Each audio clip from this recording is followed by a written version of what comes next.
Why was a British engine in an American fighter plane?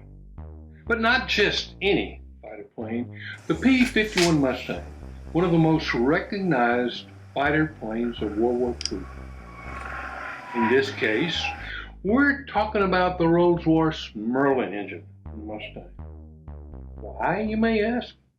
The problem was not one of attitude, but altitude. National pride had nothing to do with the decision to put the British Merlin engine in an American fighter plane. In 1942, the United States Army Air Force began bombing Germany from high altitudes. The bombers needed fighter escorts. The Allison-powered Mustang could not provide that fighter escort.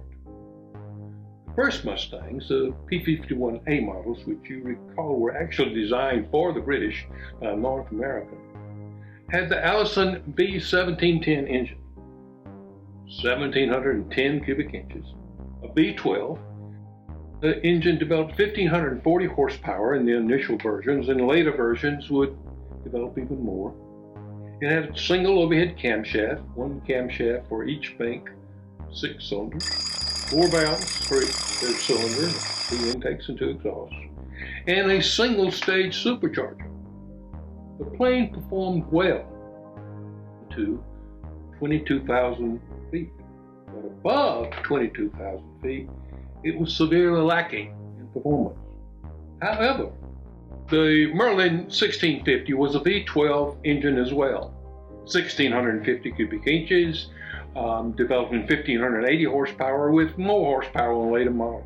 Single overhead cam, 4 valves per cylinder, but a 2-stage supercharger.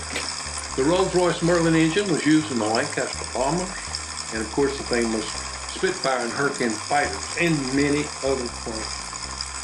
Actually, more Merlin engines were needed than the British could manufacture to keep up demand. Therefore, to put the Merlin engine in American Mustangs, they had to have it built in America.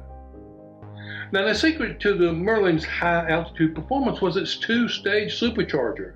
It produced the required boost at high altitudes. Now, why do we need supercharging?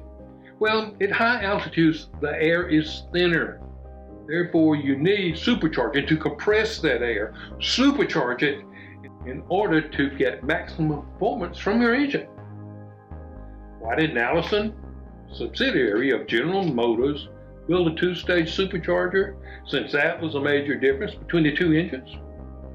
Allison had a single-stage supercharger. But Allison engineers believed in turbocharging. What's the difference? Well, a turbocharger can produce the same boost as the 2-stage supercharger, but it requires less power. It's driven by the exhaust of the engine as opposed to actually a mechanical link. The mechanical link on the Merlin engine took over 150 horsepower just to drive a supercharger. The Americans were sold on turbocharging and consequently put all their development efforts into turbocharging. Now, a turbocharger worked well on some planes like the P-38, but if you remember, a P-38 is a twin boom aircraft. And when you put the turbo supercharger behind the Allison engine, it takes up a lot of space. A turbocharged engine like that in the P-38 would not fit in the engine bay of a P-51 Mustang. But it could be used in the P-38 and the P-39 and the P-63. Only the P-51As have the Allison engines. And of course we refer to it as a British engine, the Merlin engine, but actually it was built by Packard Automobile Company of Detroit, Michigan, under license of the British. It was quite difficult actually to build it with interchangeable parts, with those clearances and tolerances, because the British engines were almost all hand-built. The parts were fitted to each engine. But American know-how in manufacturing required interchangeable parts. Crankshaft of one engine would fit the crankshaft of another.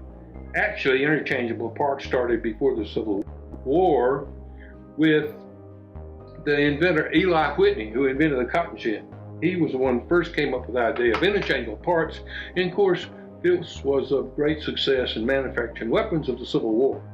And of course, with the advent of the assembly line, Henry Ford perfected the process of interchangeable parts. The reason the Merlin engine was in the P-51 Mustang was to allow the Mustang to get to the high altitudes, over 30,000 feet, to protect the American bombers. The Americans did not have an engine that could do this. Consequently, the British supplied one. If you like this video, please click subscribe and give me a thumbs up. Other videos about aviation also available.